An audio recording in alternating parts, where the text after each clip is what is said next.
Energy is the first language of a child. They speak energy before they speak English. When you're with a child, as an example, you could be with your child in the same room as your child and you could assume that you're spending time with your child, but if you're on your phone, scrolling through your phone, and you're not actually paying attention to the child, then there's no attunement to the child. And what attunement is when a child feels your attention, and I mean your attention, I'm talking about your physical presence and your actual optical focus. Like, because when you have and you know this yourself, like when you're with someone, especially if it's someone that you care about, you can tell when they're paying attention to you. When they pay attention, when they look you deep in the eyes and they say really lovely things to you, it brings something out in you that makes you feel good. And kids are exactly the same. I think anyone's exactly the same. But kids specifically require attunement because I guess you could say there's degrees of safety for a child. And the first degree of safety for a child is, do they feel safe energetically? And that's, I'm attuned, because they're constantly attuned to their environment. They're picking up all that energy. Energy is the first language of a child. They speak energy before they speak English.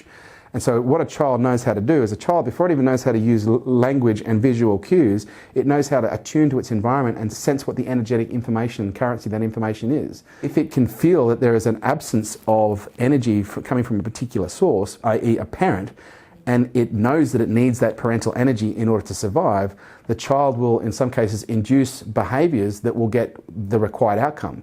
But to a child, attention is attention is attention. Whether it's negative attention or positive attention, the child energetically, for the most part, can't distinguish. And that's why oftentimes children will misbehave, is because they're looking for attunement, they're looking for presence. They're looking for that 3 seconds of moment where you look them in the eye and go, you little shit. They're looking for that connection. And so for a child will feel, if it can be physically safe, it'll attune to the information in its environment.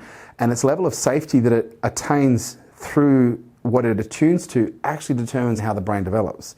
Because when we look at maladaptive brain development that can lead to everything at a low level to dyslexia, ADHD and other forms of what could be classified as misfunctions, misfires or disorders, all of these chemical imbalances and everything else, all of these things typically manifest as a consequence of maladaptive brain development. And maladaptive brain development typically happens as a result of a child's brain developing in an environment where it doesn't feel safe. The level of unsafety or uncertainty that the child experiences and the duration will determine how maladaptive that brain develops.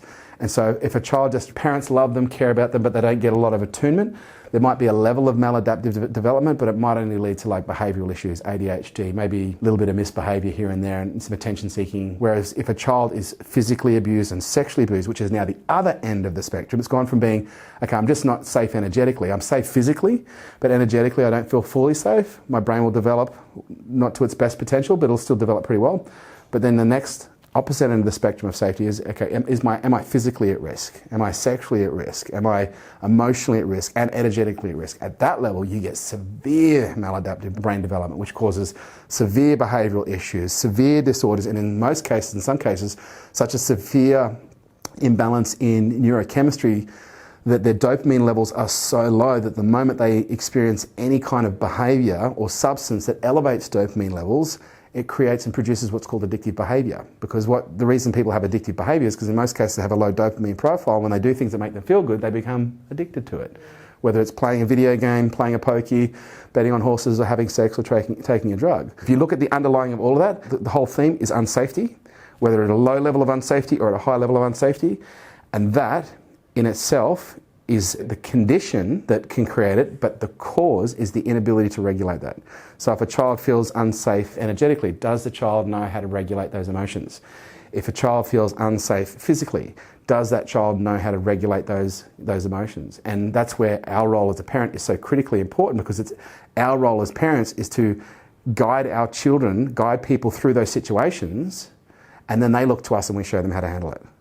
It's much like what a leader's role is. A leader's role is you take, in this case, let's use a war analogy, you take your soldiers into battle, and when everyone's scared, what do?